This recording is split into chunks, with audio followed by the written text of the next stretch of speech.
అమెరికాకు స్నేహంగా ఉండే దేశాలతోనూ వైరానికి దిగుతున్నారు ట్రంప్. ఇలా చెప్పుకుంటూ పోతే చాలానే ఉన్నాయి. తుగ్లక్ తన నియంతృత్వ నిర్ణయాలతో తన సామ్రాజ్యాన్ని నాశనం చేసుకున్నాడు. ఇటు ట్రంప్ చర్యలు అమెరికాను అంతర్గతంగా విభజించేలా చేస్తున్నాయి, ఆర్థికంగా దెబ్బతీసేలా ఉన్నాయి. మొత్తంగా ప్రజాస్వామ్య వ్యవస్థను నిర్వీర్యం చేసే ప్రయత్నంలో ట్రంప్ ఉన్నట్లు అర్థమవుతోంది.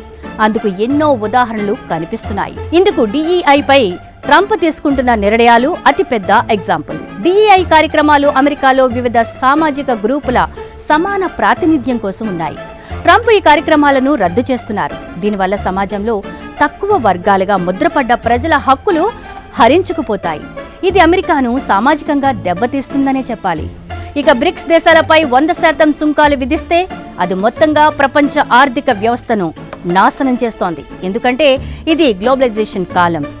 అటు ఇతర దేశాల ఉద్యోగస్తులనే కాకుండా అమెరికా ఫెడరల్ ఉద్యోగులను కూడా ట్రంప్ ఇబ్బంది పెడుతూ ఉండడం విడ్డూరం.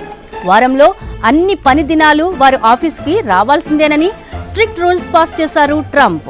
అటు తన వ్యక్తిగత అభిప్రాయాలను వివిధ వర్గాలు కలిసి మెలిసే ఉండే అమెరికాపై రుద్దుతున్నారు ట్రంప్. మగ ఆడ అనే 2 లింగాలు అమెరికాలో ఉండాలట. లింగ మార్పిడి ప్రక్రియలను తక్షణం ఆపేయండంటూ ట్రంప్ ఆజ్ఞ ఇచ్చారు. ఇవి బేసిక్ బయాలజీ తెలియని వారు తీసుకునే నిర్ణయాలని LGBTQ కమ్యూనిటీ ట్రంప్పై తీవ్ర విమర్శలు గుప్పిస్తోంది.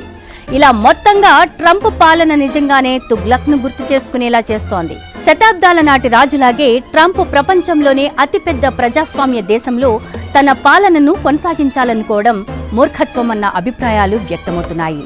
ఈ అంశంపై మీ అభిప్రాయాన్ని కామెంట్ చేయండి.